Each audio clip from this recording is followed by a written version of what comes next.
जय जिनेंद्र, आप सभी का स्वागत है। हमारी इस श्रृंखला का नाम है जैन दर्शन, मन, सोच और आंतरिक यात्रा। और इस श्रृंखला के दूसरे भाग का विषय है इंद्रियां मन को कैसे दिशा देती हैं। यह श्रृंखला किसी निष्कर्ष को थोपने के लिए नहीं, बल्कि जैन दर्शन की दृष्टि से अपने भीतर चल रही प्रक्रिया को धीरे धीरे समझने का एक प्रयास है।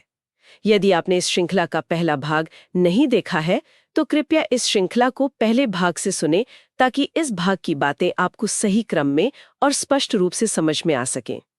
पहले भाग में हमने यह समझने का प्रयास किया था कि मन को केवल सोचने वाली सत्ता मान लेना उसकी सही पहचान नहीं है। जैन दर्शन में मन आत्मा का स्वभाव नहीं, बल्कि आत्मा के साथ कार्य करने वाला एक सहायक माध्यम माना गया है। इसी समझ को आगे बढ़ाते हुए इस दूसरे भाग में हम यह देखने का प्रयास करेंगे कि मन स्वयं किसी दिशा में नहीं चलता, बल्कि उसे दिशा इंद्रियों के संपर्क से कैसे मिलती है। इस भाग में हम ये समझने की कोशिश करेंगे कि इंद्रियां क्या हैं, मन और इंद्रियों के बीच क्या संबंध है और उनमें मूल अंतर क्या है। इंद्रियों विषय के संपर्क में आने पर मन के भीतर सबसे पहली आंतरिक प्रक्रिया किस प्रकार उत्पन्न होती है और मन की दिशा कहाँ से बननी शुरू होती है। यह भाग इंद्रियों को दोषी ठहराने का नहीं और ना ही मन को कर्ता सिद्ध करने का है, बल्कि यह देखने का प्रयास है कि जैन दर्शन इंद्रियों और मन की भूमिका को किस सीमा तक स्वीकार करता है और कहाँ उनकी स्पष्ट सीमा निर्धारित करता है।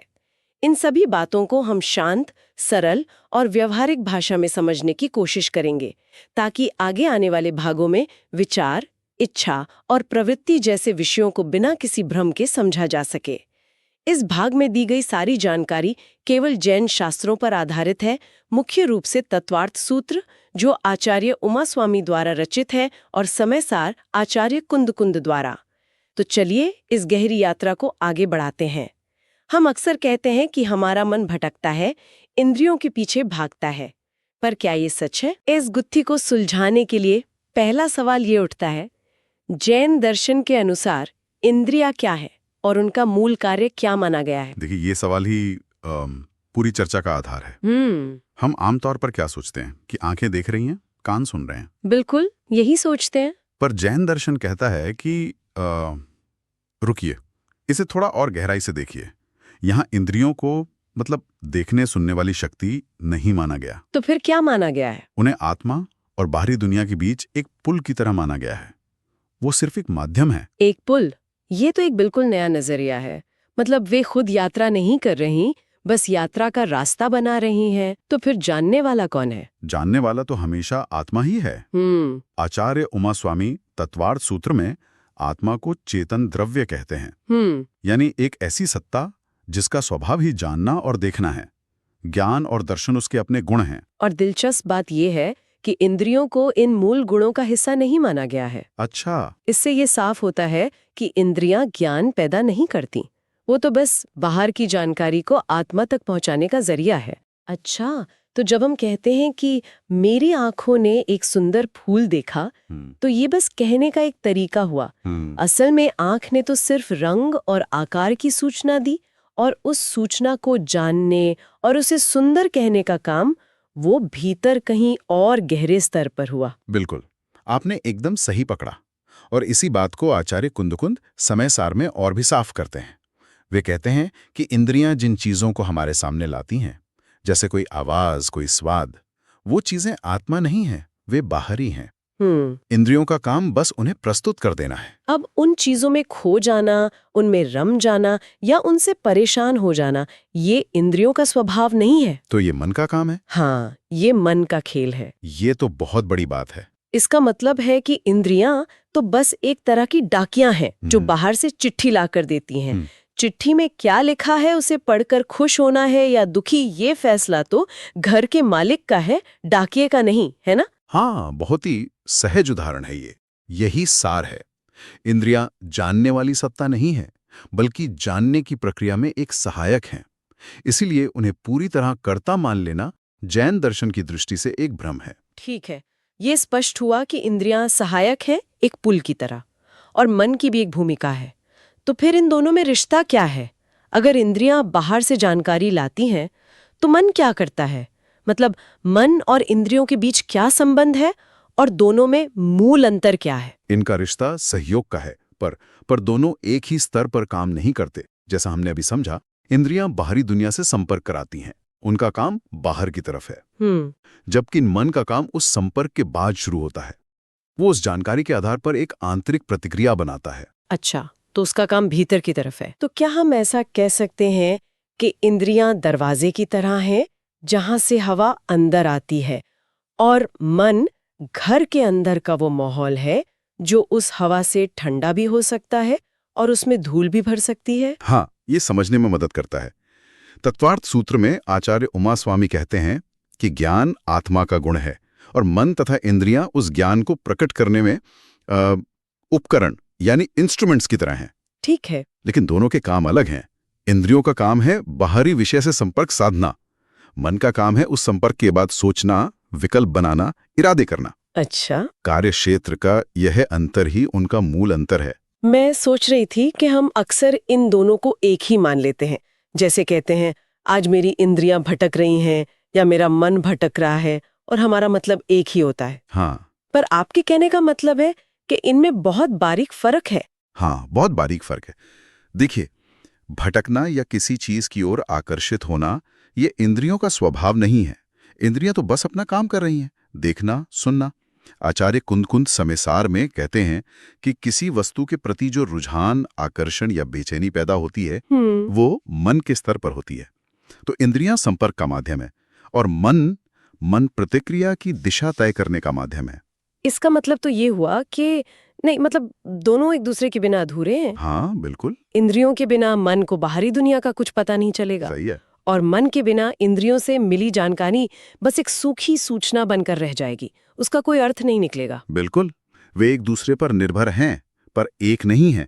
उनका संबंध सहयोगी का है, पर उनके कार्य और स्तर दोनों अलग अलग हैं। अगर दोनों इतने अलग हैं, तो फिर ये आम कहावत क्यों है कि इंद्रियां मन को अपनी ओर खींचती हैं?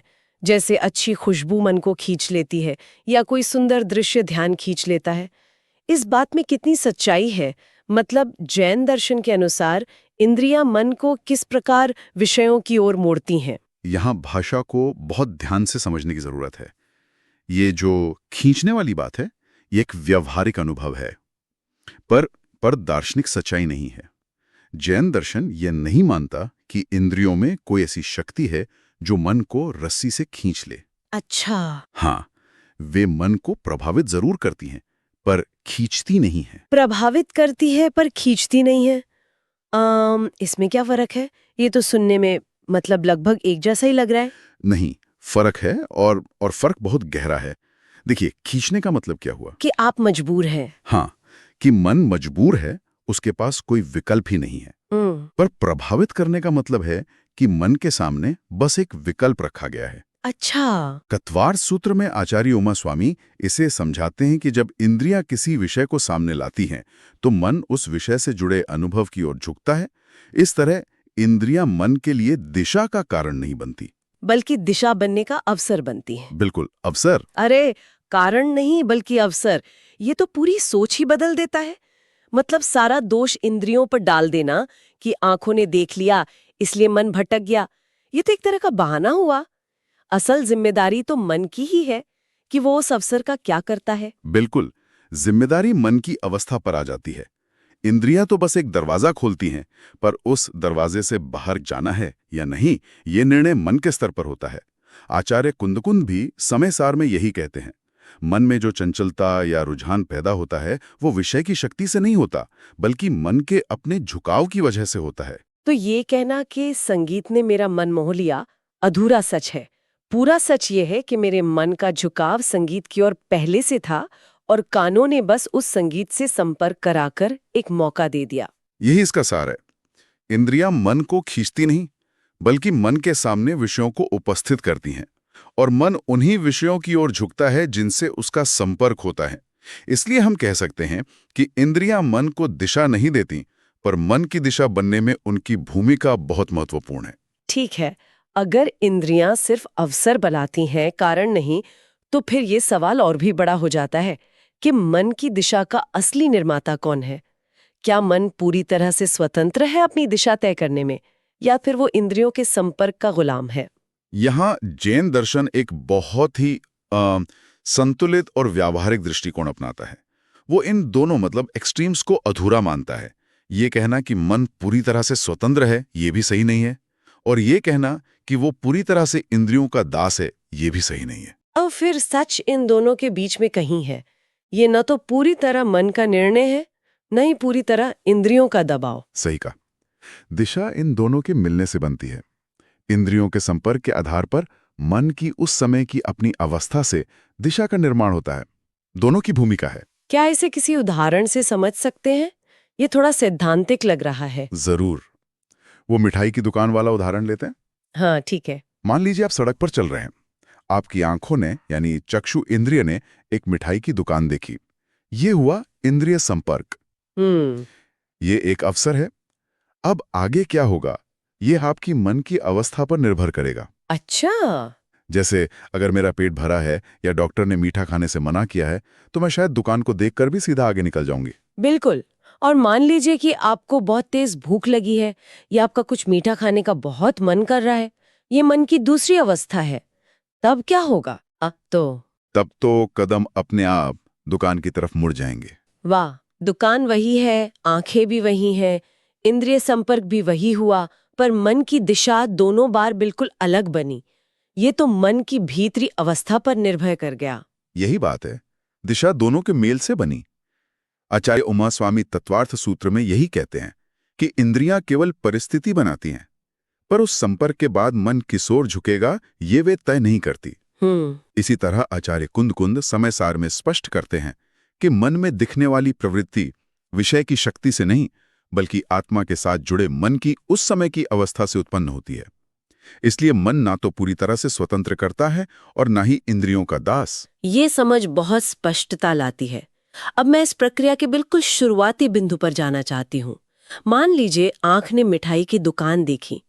उस संपर्क के होने के बाद मन के भीतर बिल्कुल पहली आंतरिक प्रक्रिया क्या होती है? क्या वो सीधे मुझे ये चाहिए वाली इच्छा होती है? नहीं, ये एक आम धारणा है कि संपर्क होते ही मन में पसंद या नापसंद का भाव आ जाता है। लेकिन जैन दर्शन प्रक्रिया को और भी सूक्ष्मता से देखता है। पहली आंतरिक प्रक्रिया राग, द्वेष या निर्णय की नहीं होती। अच्छा। वो बहुत ही तटस्थ होती है। वो सिर्फ विषय की उपस्थिति को मन द्वारा ग्रहण किया जाना है, बस इतना कि कुछ है, एक तरह से उसे रजिस्टर करना। सिर्फ ग्रहण करना मतलब अच्छा, बुरा, सुंदर, बदसूरत, चाहिए, नहीं चाहिए, ऐसा कोई भाव नहीं। सिर्फ ये जानना कि सामने एक दुकान है, बस। हाँ, बिल्कुल। पहली प्रक्रिया सिर्फ इतनी ही है। तत्वार्थ सूत्र के अनुसार जब इंद्रिया का विषय से संपर्क होता है तो मन उस विषय की ओर उन्मुख होता है। उन्मुख होने का मतलब है बस उसकी तरफ मुड़ना, उसे स्वीकार करना कि वो मौजूद है। यह ग्रहण की अवस्था है, निर्णय की नहीं। ये तो बहुत ही शांत और स्थिर शुरुआत है। हम तो सोचते हैं कि देखते ही मन में हजारों विचार दौड़ने लगते हैं। वे दौड़ते हैं, लेकिन उस दौड़ के ठीक पहले एक पल का ठहराव होता है। आचार्य कुंद समय सार में इसे और भी खूबसूरती से समझाते हैं। वे कहते हैं कि जब बाहरी विषय का संपर्क होता है तब मन के स्तर पर उस विषय का बोध उत्पन्न होता है। बोध? हाँ, ये बोध शब्द बहुत महत्वपूर्ण है। इसका अर्थ है सिर्फ अवेयरनेस, सिर्फ एक प्रतीति। ये बोध न तो जुड़ाव है, न ही अस्वीकार। ये केवल उस विषय की उपस्थिति का एक शांत अनुभव है। बोध, अवेयरनेस, जैसे दरवाजे पर लगे सेंसर ने बस ये जाना कि कोई आया है। वो ये तय नहीं करता कि आने वाला दोस्त है या दुश्मन। वो काम तो बाद में होता है। मन का पहला काम बस उस सेंसर की तरह है। आपने इसे बहुत सरलता से समझ लिया। जैन दर्शन की दृष्टि में इंद्रिय विषय के संपर्क के बाद मन में होने वाली पहली और सबसे मौलिक प्रक्रिया यही विषय का बोध है। पसंद, नापसंद, इच्छा, विचार, ये सब इस बोध के बाद की लहरें हैं। पर शुरुआत एक शांत बोध से होती है। इसलिए ये अवस्था निर्णय नहीं बल्कि समझ की शुरुआत है। अब तक हमने ये समझा कि इंद्रियां मन को किस प्रकार विषयों से जोड़ती हैं, मन की दिशा कैसे बनती है और विषय के संपर्क में आने पर मन के भीतर पहली प्रक्रिया क्या होती है। अब इसी समझ को आगे बढ़ाते हुए ये देखना आवश्यक है कि इंद्रियों के माध्यम से प्राप्त अनुभव मन पर किस प्रकार प्रभाव डालते हैं और ये प्रभाव स्थिरता लाते हैं या विचलन की ओर ले जाते हैं। इंद्रियों और मन के संबंध को समझने के बाद अब ये प्रश्न स्वाभाविक रूप से सामने आता है कि इंद्रियों के माध्यम से मिलने वाले अनुभव मन को स्थिर करते हैं या उसे विचलित करते हैं। इसी बिंदु से अब हम अगले प्रश्नों की ओर बढ़ते हैं। और ये सवाल आज की दुनिया में शायद सबसे ज्यादा प्रासंगिक है। हम सब अक्सर कहते हैं, अरे मेरे फोन की वजह से मेरा ध्यान भटक रहा है, या उस इंसान ने मेरा मूड खराब कर दिया। हाँ बिल्कुल, हम लगातार अपनी शांति या अशांति का कारण बाहर ही खोजते रहते हैं। सही कहा। तो इस आम धारणा पर जैन दर्शन की दृष्टि क्या है? क्या इंद्रियों से मिलने वाले अनुभव जैसे कुछ देखना या सुनना वाकई मन को स्थिर या विचलित करने की ताकत रखते हैं, और क्यों? देखिए, यहीं पर जैन दर्शन एक बहुत ही, मैं कहूँगा, क्रांतिकारी विचार सामने रखता है। वो ये कहता है कि स्थिरता या विचलन वो अनुभव की प्रकृति में है ही नहीं। अच्छा। वो मन की अपनी वर्तमान अवस्था में है। अनुभव अपने आप में पूरी तरह से तटस्थ हैं, न्यूट्रल हैं। एक मिनट, ये सुनने में थोड़ा मुश्किल लग रहा है। अगर मेरे घर के बाहर कोई जोर जोर से हॉर्न बजाए तो उस अनुभव में मुझे विचलित करने की शक्ति नहीं है। ये कैसे हो सकता है? गुस्सा तो आएगा ही। आपका सवाल बहुत स्वाभाविक है। चलिए इसे ऐसे समझते हैं, हॉर्न की आवाज तो बस एक ध्वनि तरंग है, एक वाइब्रेशन। वो आपके कान तक पहुंचती है। ये हुआ अनुभव। अब उस आवाज को शोर, परेशानी या बदतमीजी का लेबल कौन देता है? मन। सही कहा, वो लेबल मन देता है, अपनी उस समय की स्थिति के हिसाब से। हो सकता है आप किसी गहरे काम में हो और आपको वो आवाज परेशान करे, लेकिन सोचिए अगर वही हॉर्न आपके किसी अपने की गाड़ी का हो जिसका आप इंतजार कर रही हैं, तो वही आवाज खुशी देगी? हाँ, आवाज तो वही थी, बदला क्या? मन की स्थिति और उस आवाज से जुड़ा हमारा मतलब। बिल्कुल। आचार्य उमास्वामी ने तत्वार्थ सूत्र में इसी बात को साफ किया है। वो कहते हैं कि ज्ञान आत्मा का गुण है, इंद्रियां तो बस उस ज्ञान तक जानकारी पहुंचाने का माध्यम है, एक इंस्ट्रूमेंट। आंखें रंग देखती हैं, कान आवाज सुनते हैं, पर उस रंग या आवाज का अर्थ क्या होगा, उससे सुख मिलेगा या दुख, ये फैसला इंद्रियां नहीं करती। अच्छा, तो इंद्रियां सिर्फ डेटा कलेक्टर हैं। उस डेटा को प्रोसेस करने वाला प्रोसेसर मन है, और अगर प्रोसेसर में पहले से कोई वायरस है, यानी मन पहले से अशांत है, तो वो आने वाले हर डेटा को उसी तरह से देखेगा। आपने बहुत अच्छे से समझा। और आचार्य कुंद समय सार में इसी बात को और भी गहरी परत देते हैं। वो कहते हैं कि आत्मा का मूल स्वभाव तो शांत और स्थिर है, एक साफ पानी की झील की तरह। लेकिन जब हमारा ध्यान बार बार बाहरी विषयों में उलझता है तो उस झील में हलचल मच जाती है। ये हलचल अनुभव की वजह से नहीं, बल्कि ध्यान के बाहर भटकने की आदत की वजह से है। ये आत्मा की व्यावहारिक अवस्था है, उसका मूल स्वभाव नहीं। ठीक है, अगर अनुभव न्यूट्रल है और सारी जिम्मेदारी मन की है, तो फिर सदियों से जो हमें सिखाया गया है कि इंद्रियों पर काबू रखो, वही सारे बंधनों का कारण है, उस बात का क्या मतलब हुआ? क्या ये धारणा ही गलत है? ये एक बहुत ही आम और गहरी गलतफहमी है। जैन दर्शन की दृष्टि में इंद्रियों को बंधन का कारण मानना समस्या की जड़ को देखने से चूकना है। बंधन न तो इंद्रियों में है, न ही बाहरी दुनिया के विषयों में। तो फिर कहाँ है? बंधन है मन की उस आदत में जो इंद्रिय संपर्क के बाद उन विषयों से चिपक जाती है, उनमें उलझ जाती है। इसे थोड़ा और साफ करेंगे। इंद्रियां दोषी नहीं है? बिल्कुल नहीं। कल्पना कीजिए, इंद्रियां एक डाकिया की तरह हैं। उसका काम है आपके घर तक चिट्ठी पहुंचाना। अब उस चिट्ठी में अच्छी खबर है या बुरी, ये डाकिया तय नहीं करता।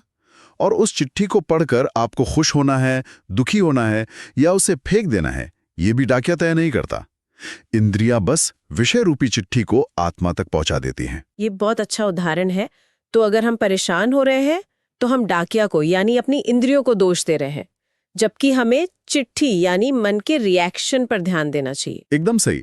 आचार्य उमास्वामी के अनुसार इंद्रियां तो बस संपर्क स्थापित करती हैं। उनका काम ये तय करना नहीं है कि आत्मा किससे जुड़ेगी।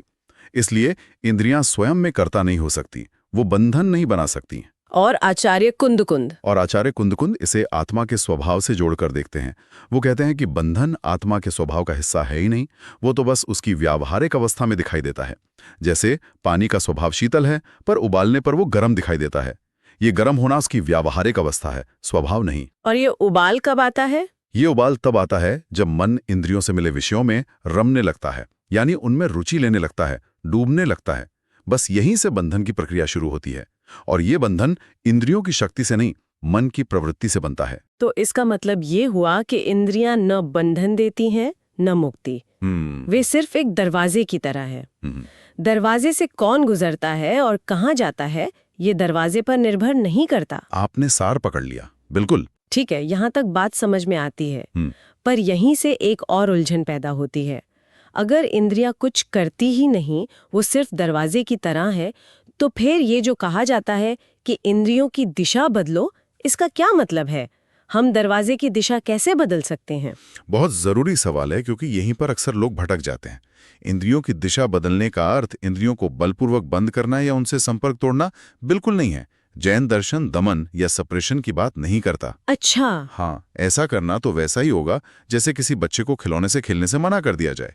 उसका ध्यान तो खिलौने पर और ज्यादा अटक जाएगा। तो फिर इसका असली मतलब क्या है? दिशा का परिवर्तन इंद्रियों के स्तर पर होता ही नहीं, वो मन की प्रवृत्ति के स्तर पर होता है। जैसा हमने अभी बात की, अगर इंद्रियां खुद दिशा तय नहीं करती, तो जाहिर है कि दिशा में बदलाव भी मन की स्थिति से ही आएगा। ये बदलाव अंदर से बाहर की ओर होता है, बाहर से अंदर की ओर नहीं। ठीक है, ये एक आंतरिक बदलाव है, लेकिन ये होता कैसे है? रमने और जानने में जो आपने फर्क बताया था, क्या ये उससे जुड़ा है? बिल्कुल। आचार्य कुंद ने इसी सूक्ष्म भेद को समझाया है। जानना और रमना, इन दो शब्दों में पूरा रहस्य छिपा है। जब मन इंद्रियों से प्राप्त विषय को केवल जानने तक सीमित रखता है, तब दिशा सही है। लेकिन जैसे ही वो उसमें रमने लगता है, दिशा बदल जाती है। क्या इसका कोई आज की दुनिया से जुड़ा उदाहरण दे सकते हैं? ये जानने और रमने का फर्क थोड़ा और साफ हो जाएगा। जरूर। ये जानने और रमने का फर्क आज की डिजिटल दुनिया में सबसे ज्यादा दिखता है। मान लीजिए आप इंस्टाग्राम स्क्रॉल कर रही हैं और किसी की छुट्टियों की तस्वीर देखती हैं। एक स्थिति है कि आप उसे सिर्फ जान लेती हैं, हाँ ये एक सुंदर जगह है, बात यहीं खत्म। यह है जानना। और रमना? रमना तब शुरू होता है जब आप उस तस्वीर में अटक जाती हैं। मन में विचार उठते हैं, मेरी जिंदगी ऐसी क्यों नहीं है, मुझे भी वहां जाना है, मैं ही क्यों अपनी डेस्क पर बैठी हूं। इस इंसान के पास कितना पैसा है। हाँ बिल्कुल। अब आप अशांत होने लगी, तुलना करने लगी।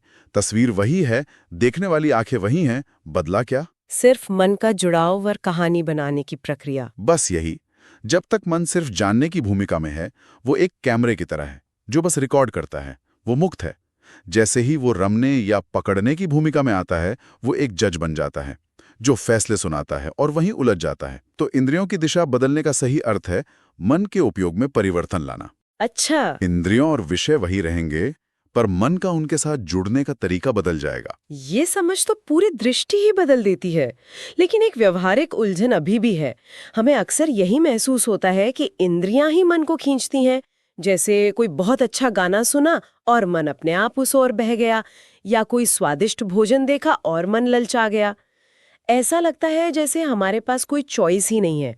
तो अगर ऐसा नहीं है, तो मन की जिम्मेदारी ठीक किस पल से शुरू होती है? ये मान लेना कि इंद्रियां मन को खींचती हैं और मन उसमें निष्क्रिय है, जैन दर्शन के अनुसार ये अधूरी दृष्टि है। इंद्रियां केवल संपर्क कराती हैं, वो मन को एक सिग्नल भेजती हैं। उस संपर्क के ठीक बाद एक बहुत छोटा सा क्षण आता है, एक खाली जगह होती है। अच्छा। उसी क्षण में चुनाव होता है। मन की जिम्मेदारी वहीं से शुरू होती है। यानी संपर्क के क्षण में नहीं, बल्कि उसके तुरंत बाद, उस छोटे से गैप में। हाँ, आचार्य उमास्वामी तत्वार्थ सूत्र में कहते हैं कि इंद्रियां विषय को सामने लाती हैं, पर उस विषय के साथ राग का, द्वेष का या समता का संबंध बनेगा, ये इंद्रियां तय नहीं करती। ये मन का क्षेत्र है। जिम्मेदारी संपर्क के बाद मन की प्रतिक्रिया से शुरू होती है, संपर्क से नहीं। और आचार्य कुंद का इस पर क्या विचार है? क्या वो भी इसी क्षण की बात करते हैं? वो इसे और भी सूक्ष्म स्तर पर ले जाते हैं।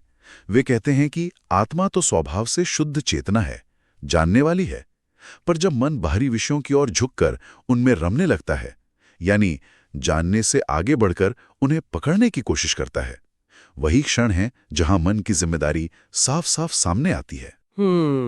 जब तक मन केवल जान रहा है, तब तक कोई कर्म बंधन नहीं बनता, पर जैसे ही मन उस जानने की सीमा को लांघकर पकड़ने या धकेलने लगता है, यहीं से जिम्मेदारी और परिणाम की पूरी प्रक्रिया शुरू हो जाती है। तो जिम्मेदारी का निर्णायक बिंदु है जानने से पकड़ने की यात्रा, वो छोटा सा कदम जो हम उस गैप में उठाते हैं। बिल्कुल। और साधना का अर्थ है उस गैप को, उस खाली जगह को पहचानना और उसे बड़ा करना। वाह, तो इस पूरी चर्चा का सार क्या निकलता है? इंद्रियों और मन के इस पूरे संबंध को, इस बारीक खेल को समझने से एक साधक की या किसी भी आम इंसान की दृष्टि में क्या सबसे बड़ा मौलिक परिवर्तन आता है? सबसे बड़ा और मौलिक परिवर्तन यह है कि इंसान ब्लेम गेम से बाहर आ जाता है। दोषारोपण की आदत छूट जाती है। अब ना तो उसे इंद्रियां दुश्मन दिखाई देती हैं, ना ही मन को दबाने योग्य कोई शैतान माना जाता है, और ना ही बाहरी लोग या परिस्थितियां उसे अपनी अशांति का कारण नजर आती हैं। उसे दोनों की सही भूमिका स्पष्ट हो जाती है। मतलब वो अपनी शांति का रिमोट कंट्रोल दूसरों के हाथ से वापस ले लेती है। हाँ, कह सकती हैं। जब ये साफ हो जाता है कि इंद्रियां तो बस सूचना ला रही हैं और मन उस पर प्रतिक्रिया बना रहा है, तब साधक बाहरी परिस्थितियों को दोष देना छोड़ देता है। उसे समझ आ जाता है कि समस्या बाहर ट्रैफिक में, लोगों के व्यवहार में या फोन के नोटिफिकेशन में नहीं है। समस्या उस प्रतिक्रिया में है जो मेरे भीतर पैदा हो रही है। और आचार्य कुंतुन की दृष्टि से क्या बदलाव आता है? आपने स्वभाव और व्यावहारिक अवस्था की बात की थी। उनकी दृष्टि से जो बदलाव आता है वो बहुत गहरा और कहूं तो राहत देने वाला है। इसे ऐसे समझिए कि पानी का स्वभाव शीतल और शांत रहना है। ये उसका स्वभाव है। ठीक है। लेकिन जब आप उसे उबालते हैं तो वो खौलने लगता है, उसमें हलचल होती है। ये उसकी व्यावहारिक अवस्था है। पानी बदला नहीं, बस बाहरी ऊर्जा के प्रभाव में उसकी अवस्था बदल गई।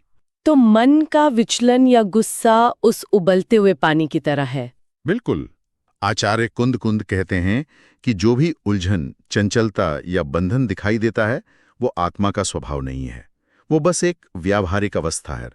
जैसे ही ये दृष्टि आती है, साधक अपने गुस्से या अशांति से अपनी पहचान जोड़ना बंद कर देता है। उसे यह बोध होता है कि मैं अशांत नहीं हूं, मेरे भीतर अशांति की एक लहर उठी है जो एक अस्थायी अवस्था है। ये आई है और चली जाएगी। मेरा मूल स्वभाव तो उस शांत पानी की तरह ही है। ये तो बहुत बड़ी राहत की बात है। इसका मतलब है कि इंसान आत्मग्लानि और आत्मदोषारोपण से भी मुक्त हो जाता है, क्योंकि उसे पता है कि ये मैं नहीं हूं, ये बस एक अवस्था है। आपने बिल्कुल सही समझा।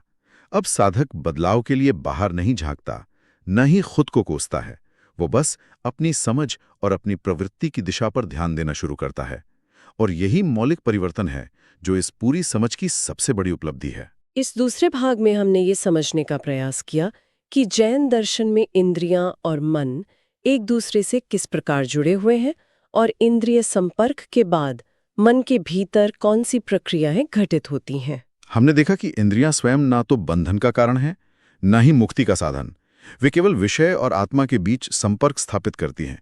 उस संपर्क के बाद मन किस ओर झुकता है, यहीं से स्थिरता, विचलन और जिम्मेदारी जैसे प्रश्न सामने आते हैं। इस पूरे भाग में हम ये भी समझ पाए कि अनुभव अपने आप में न अच्छे होते हैं न बुरे। मन जिस अवस्था में होता है उसी अवस्था के अनुसार वह अनुभव को ग्रहण करता है। इसलिए जैन दर्शन दोष इंद्रियों पर नहीं बल्कि मन की प्रवृत्ति और दिशा पर दृष्टि रखने की बात करता है। हमने यह भी स्पष्ट किया कि इंद्रियों की दिशा बदलने का अर्थ इंद्रियों को रोकना नहीं बल्कि मन के उपयोग में परिवर्तन लाना है। जिम्मेदारी इंद्रिय संपर्क से पहले नहीं बल्कि संपर्क के बाद मन की प्रवृत्ति से शुरू होती है। लेकिन यहाँ एक और स्वाभाविक और गहरा प्रश्न सामने आता है। यदि इंद्रियां केवल संपर्क कराती हैं और मन की दिशा से स्थिरता या विचलन बनता है, तो फिर वे विचार जिनके आधार पर हम प्रतिक्रिया देते हैं, निर्णय लेते हैं और आदतें बनाते हैं, आखिर पैदा कहाँ से होते हैं? इसी का उत्तर हमें अगले भाग में मिलता है, जहां हम प्रवेश करेंगे भाग 3 में। विचार कहाँ से पैदा होते हैं, विचार कैसे बनते हैं, कुछ विचार क्यों टिकते हैं और कुछ क्यों नहीं। अगले भाग में हम ये समझने का प्रयास करेंगे कि मन और इंद्रियों से जुड़े अनुभव विचार का रूप कैसे लेते हैं और विचारों की ये प्रक्रिया हमारी पूरी आंतरिक यात्रा को किस प्रकार प्रभावित करती है। हमारी इस श्रृंखला जैन दर्शन, मन, सोच और आंतरिक यात्रा के भाग 3 में अवश्य जुड़ें, ताकि यह समझ और अधिक गहराई से स्पष्ट हो सके। तब तक के लिए जय जिनेंद्र।